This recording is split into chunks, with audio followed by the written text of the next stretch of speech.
Welcome back, everybody, to the Bull Time Investor. Happy New Year, happy holidays. And today we kind of want to touch on a very New Year's resolution-y topic, which is debt consolidation and debt repayment.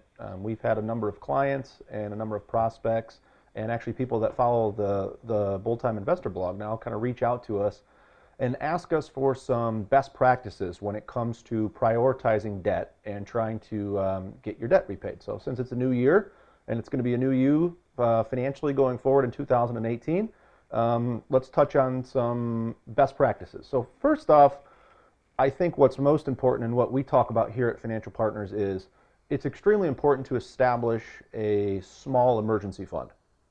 And the reason why we have our clients do this when they're in their debt repayment and debt consolidation phases of their careers and life is because the emergency fund, which we generally say should be about 1 to 2 months' salary, gives you a cushion in the case of an emergency so you don't have to rely on those credit cards. Because at the end of the day, what we're trying to achieve here is we're trying to get you to not be so reliant on using the plastic that's in your pocket or on your watch or on your phone because it's so accessible these days.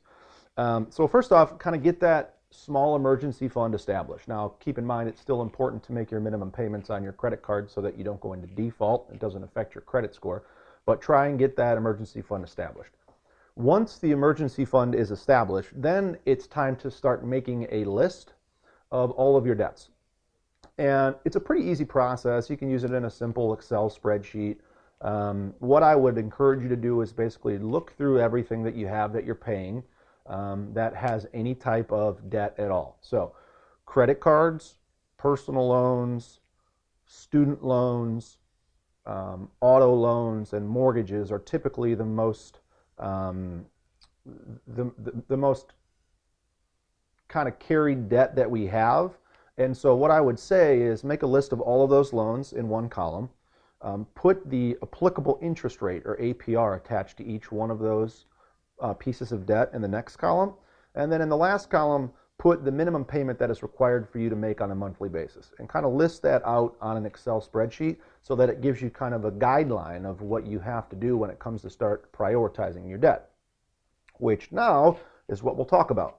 So once you've got that list, then it's time to start prioritizing which ones you want to start attacking first. Now, there are a couple schools of thought when it comes to this. A number of leading industry experts in the financial services industry recommend that you start with the smallest balance first. The reason they say that is because it kind of gives you a little bit of momentum, and once you're paying those smaller ones off first, then you can kind of start crossing them off the list and then closing them out so that you have fewer. Some industry experts are on the other side of that fence, and they recommend that you should start with your highest interest-bearing debt first. I mean, I kind of go both ways on this one, and we do here. I mean, I always feel as if you should start with your highest interest-bearing debt first because that's the money that you're paying the most on to someone else to borrow their money.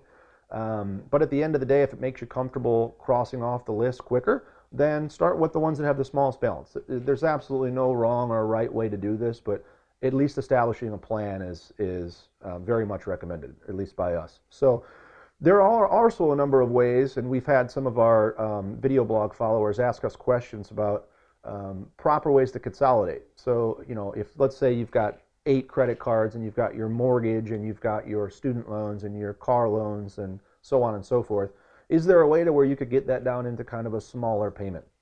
The most simple answer is yes. A lot of that stuff is based on credit. The two most familiar ways that we use and the ways that we recommend generally are looking at number one, specifically if your credit score is good, trying to find a competitive credit card that's in the secondary marketplace that has some type of 0% APR on balance transfers. So for example, let's say you have 3 credit cards that have a balance of $5,000 a piece, and the applicable APR is 20% on each of those.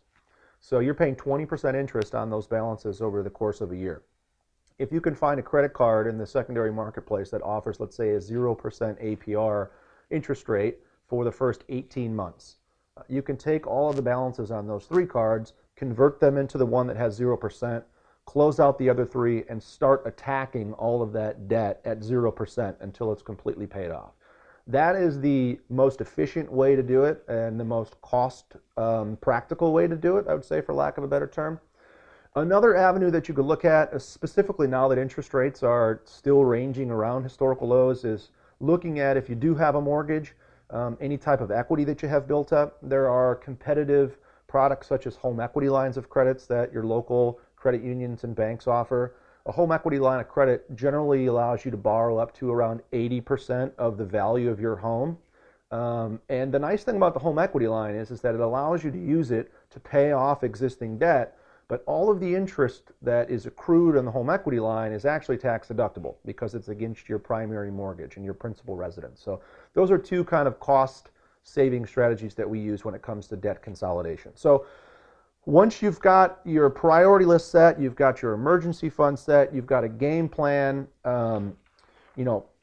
just make sure that you're diligent about starting hammering away that debt, getting it down. Some people say there are such things as good debt, such as mortgages.